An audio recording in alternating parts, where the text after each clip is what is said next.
Okay, on the Honda CR-V, the lower panel has to be removed in order to access the fuse panel, which is up in this area behind.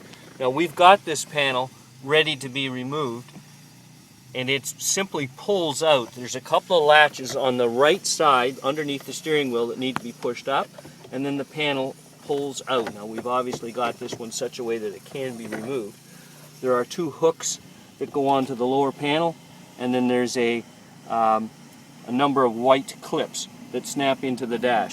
We've also removed the actual fuse panel access, which is this panel that would have been on the bottom of the dash, and there's a couple of twist pins, or one twist pin that you remove, and it's marked remove and install.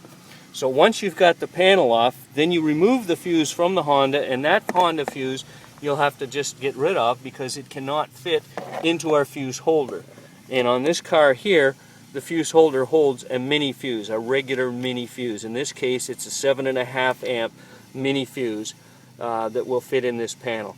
So that's what needs to go in. And then we'll show the installation of the switch on the CR-V's instrument panel in the next part of the video. Okay, with the panel removed, we've decided that on the Honda CR-V, this particular car, the fuse switch will mount on this opening where the coin slot goes. So we're looking at that area, and we're going to now look at the car and just look at where on the car there are obstructions in and around this hole. So on the left side we see that there's a relay, and on the upper side we see that there's a metal support for the dash. However, the right side is completely open.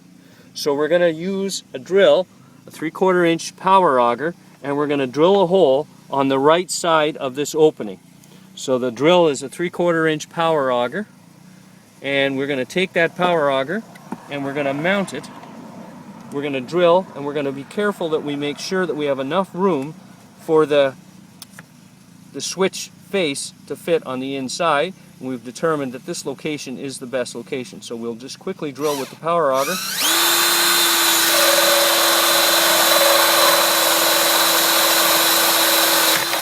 And now we've got a 3/4 inch hole through which our switch will mount.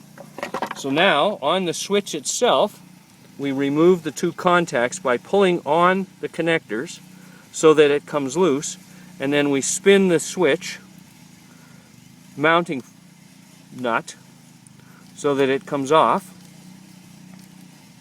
And then we're going to take the panel and we're going to blow out the remainder material, and we're going to mount it. And we recommend that you mount it with the white dot up.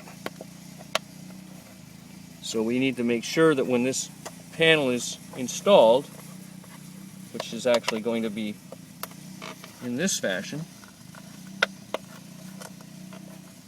it's going to be mounted with the white dot up.